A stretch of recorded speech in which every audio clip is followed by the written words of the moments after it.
So, tonight we're going to be counting Malchut Shebagvura. We are concluding the week of Gvura. In the beginning, we had the first week during Pesach, a week of love and chesed and kindness. Then we moved to the week of Gvura. And now we are concluding. The whole week we were talking about this strength within me. Yesterday I was saying that the strength is hidden and everybody has this powerful Gvura in them, that the majority of people don't even know their capabilities. The majority of people don't even know how much strength they have. Very sad, you see many people that in their 60s, 70s and 80s, that's when they figure out what's their strength. And I'm saying very sad because you want to figure that out as soon as possible. Doesn't matter right now, it's never too late, of course. I know people who do tshuva in their 70s and 80s. But nevertheless, you want to come very quickly to understand what is my strength. And the only reason is because I need to give it over to the world. And here I'm using the word strength, but we can use other words such as talents, such as gifts, such as certain things that you really, really love to do and you're really, really good at. You can title it however you want, but when Hashem gave you a certain gift, it's not for you, it's to give it out. And doesn't matter what it is. Even if you are an amazing gardener, you can be an amazing carpenter, you can be an artist, a singer, a writer, it doesn't matter what it is. There's no such a thing that the person doesn't have a certain gift.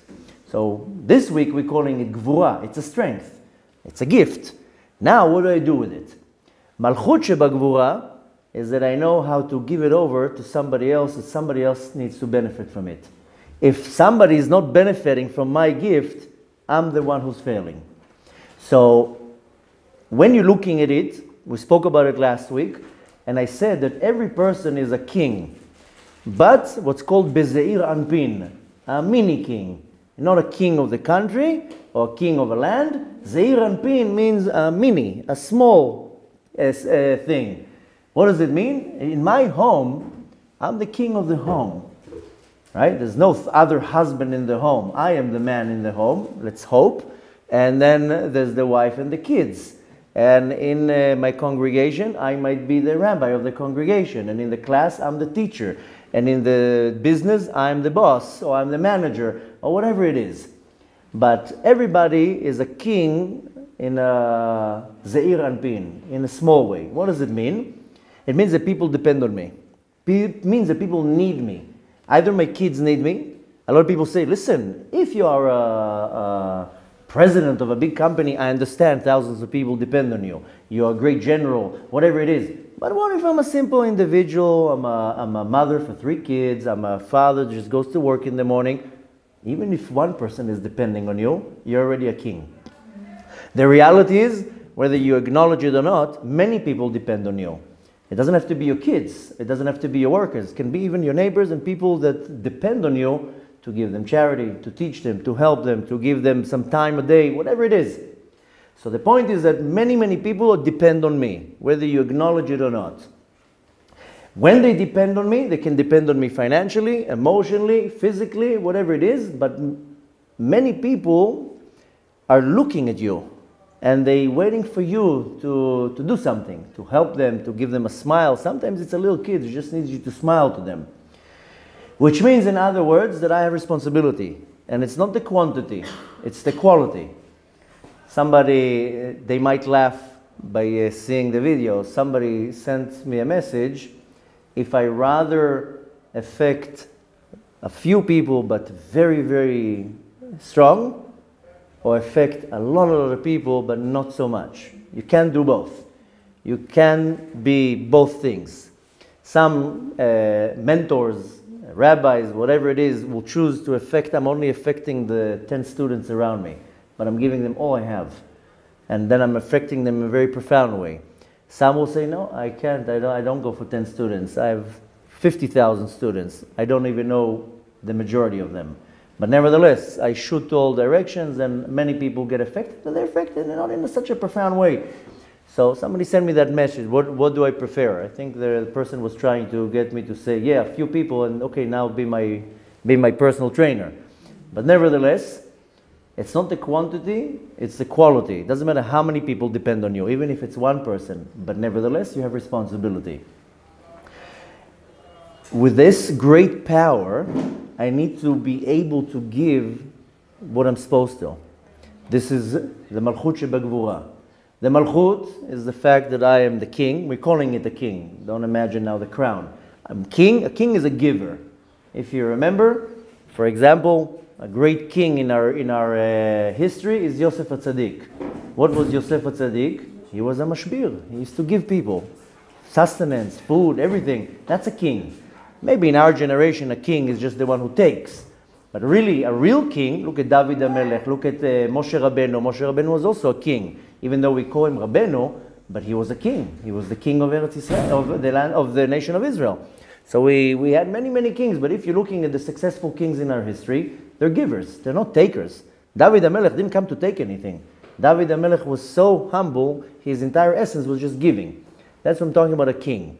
So when I have this responsibility, I am the king. This is the Malchut. How do I apply that? Is with Gvura. What's the Gvura? Is the strength that is in me. Sometimes I know of a mother. She's a single mother, and Hashem should help her to have an easy life, but she has a very hard life. Providing to the kids and educating them, working a full-time job, but coming home and cleaning and washing and bathing and preparing. And this is one thing that one can say, okay, but simultaneously she has to deal with an extremely annoying ex-husband, extremely annoying boss, extremely annoying this, and I know her plate is not full, it's already overflowing. So, but nevertheless, she cannot break down for the kids. What's holding her strong is, I have the kids. I cannot now completely give up and say I can. Why? The kids are depending on her. This is Malchut Shebagvura, that you are the king. You are, in this case, will be a queen, but has to be with strength. Why? Because these little neshamot are depending on her. She'll be weak, they'll be affected. She'll be strong, she has to put on a smile when they look up at her. So I have to understand, this is what I'm calling with Zeir and Pin, because we all have that in one way or another. Sometimes I can be on the verge of collapsing. But if I don't put out this smile to my kid in the morning, don't worry, honey, everything will be okay. The kid doesn't need to know about the problems in the house, in some cases. But nevertheless, in order for me to provide the needs of others, I need a lot of strength. What is my strength is what Hashem gave me. And of course, the Malchut here means that I am the one, I am the giver here. So Malchut Shebagvura is the power to give good to another person. I will say it in Lashon Kodesh, so it will be more clear. HaKoach le'ashpia tov lazulat. The power, the energy, the ability to give something good to somebody else. It doesn't matter if that somebody else is my wife or a total stranger in the street. This is Malchut Shebagvura. The Gvura will allow me, will give me the ability to be the king and to give something over. A lot of people, they have a lot what to give. They don't know how to give it. A person can be an amazing individual, but they don't know how to give their child anything. Why? Because maybe their opinions are old-fashioned opinions, or they just don't know how to relate with a child. It's very easy to relate with somebody when that person is like me. Now try to relate with somebody that is not like you. Which means, if you want to be a mashpia, a giver, there's only one way of doing it. When you lower yourself to the level of the receiver. If I want to give something to my child, I can't stand up full height and point a finger. I need to go down to the level of my child, to eye, to give him what he needs. So, Malchut Shebagvura is allowing me to reveal this inner strength in me in order for me to give to somebody else. And again, this Malchut, this is the Melech. This is where I'm becoming a king. Like I said before, a king is a giver. For example, Yosef HaTzadik, Moshe Rabbeinu, David HaMelech, and so forth. The act that I want to apply, when I want to practice this, is, first of all, I have to understand and remember the foundation here that first of all, you have to find out what's your gifts, what's your talents, what's your gvura, what's your strength. If you don't know that yet, then go on a quest and find it out. And like I told you, you don't need to be the best musician in the world or a great artist. Sometimes it can be something that you can't even imagine. Oh, that's my strength? Yeah, that's your strength. Sometimes your strength is your kindness. Sometimes your strength is your ability to create things, to help somebody, to give hope to somebody, to teach somebody a job, whatever it is. Everybody has something. And like I said, I totally disagree that there's no such a thing that a person doesn't have a gift or a talent. You just have to find it. Now, if you're smart, you empower it and you nourish it. Then it becomes strong. Then you have to bring it out to the surface so you can start giving it to people. Because if you have a talent and you're not giving it to other people and you're not doing good in the world with what Hashem gave you, sorry to tell you, you are a waste of time in the world. Hashem Kivyachol will tell you, what are you doing? I gave you an ability. Well, why aren't you doing anything with it?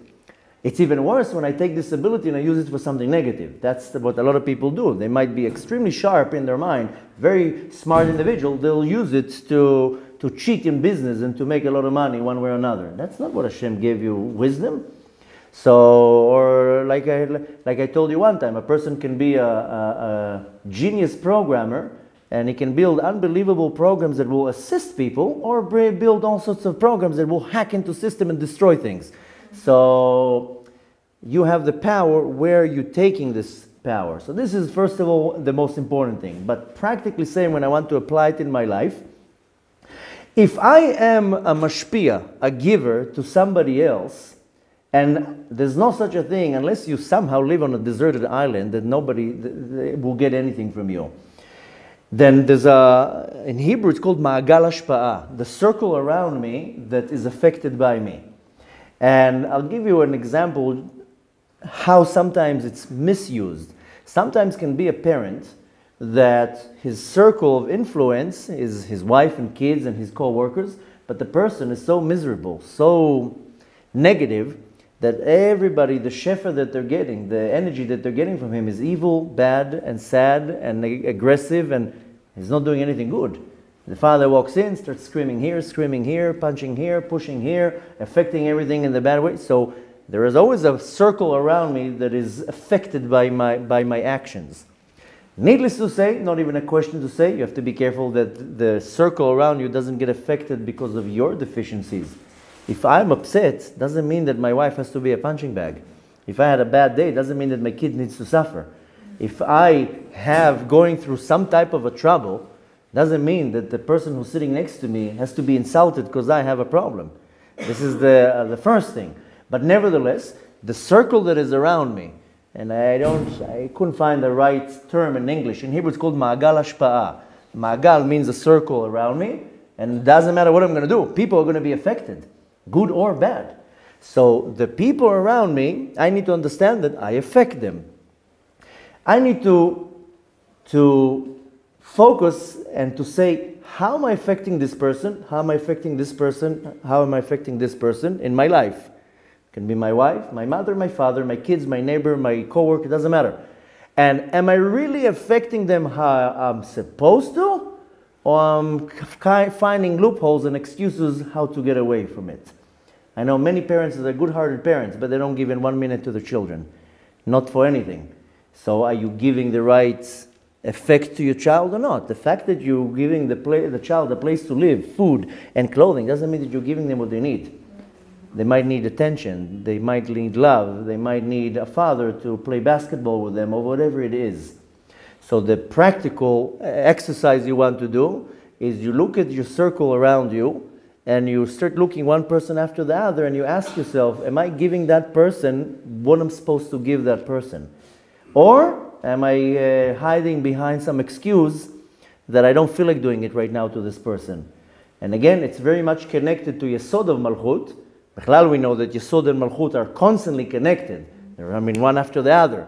But not only that, even Kabbalistically looking at it, the Yesod is the funnel, so to say, the basin that is holding, not the foundation, rather the funnel where it's holding all the shefa that's coming from all the sfirot.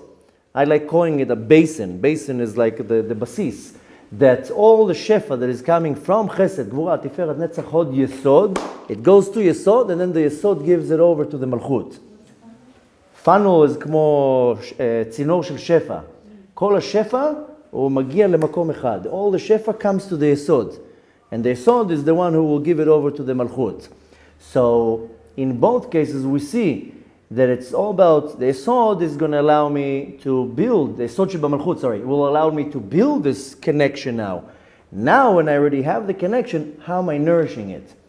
And I need to understand the connection is not only my wife, it can be the person in the street that I meet once a day or once a week or once in my lifetime. But in any type of encounter that I have, must be that it has to be some type of exchange of energy. And I have to understand, how am I affecting on the people around me? Am I giving 100% of me? Don't add into that equation that what am I getting? It has nothing to do with what you're getting. It has to do with what you're giving. In any type of correspondence between two sides, it's not about what you're getting from here. If you're coming to, and the approach is, what is in it for me? That's the number one mistake. It's already going to be, this is the recipe for failure. So in any relationship, especially when I'm practicing what we're talking about now, the Malchut Shebagvura, how am I giving from myself to you, and you? You cannot come with any thoughts of what am I going to gain from here? But he's not doing it back. He's not giving me anything. So again, you have to come with a title. It's not about you. It's about you giving to the other person. That's how you practically apply that. And you want to start looking in any relationship in your life, close ones and distant ones, and question yourself, am I really giving everything that I have to give to that person? And you know what? You have to be also smart to say, okay, this is how much I can give. You can't be drawn and being, so to say, sucked completely in many relationships. The receiver will see, oh, I'm getting a good freebie here, a good dose here. Let me take advantage of that. So it's like giving, if you're giving in order to receive, like you expect something. Exactly. If you're giving in order to receive, then it's not giving. There's it's a, how do you call it? There's not a business deal, but there's an interest, a condition. No, there's a ulterior motive. Ulterior motive, right, exactly. If you're just giving, then you're a giver, and this is Bemet the Malchut Shebagvura. And again, like I said before, for us being in Israel, this is very applicable to this week's parasha, V'ahavta l'cha kamocha, that you love another person with no conditions, with no asking questions, and with not looking for the faults. Very easy to look for the faults. Right. We're going to see now in the next class how the Chesed Shebatiferet is the next one in line. You'll see very soon the connection, how Malchut Shebagvura, it may be the end of the week of Gvura, but it's totally connected to the beginning of next week, which will be the Chesed of Tiferet, and you'll see very soon the connection between them. And Bezrat Hashem, Bemet, we should have the ability to not only apply that in theory, but apply practically, how am I affecting another person's life? And that's really my purpose of creation, to be a giver, to be a mashpia, to change another person's life. By default, when that's what I do, when that's my motion, my needs are going to be taken care of. I might not get what I want from the person that I'm giving. I will probably get it from somebody else. Hashem will take care of my needs. My interest is how am I taking care of another person's needs. This is the easiest way to explain Malchut Shebagvura, that I'm taking the strength in me and I'm becoming a king or a queen, and I'm able to give it out.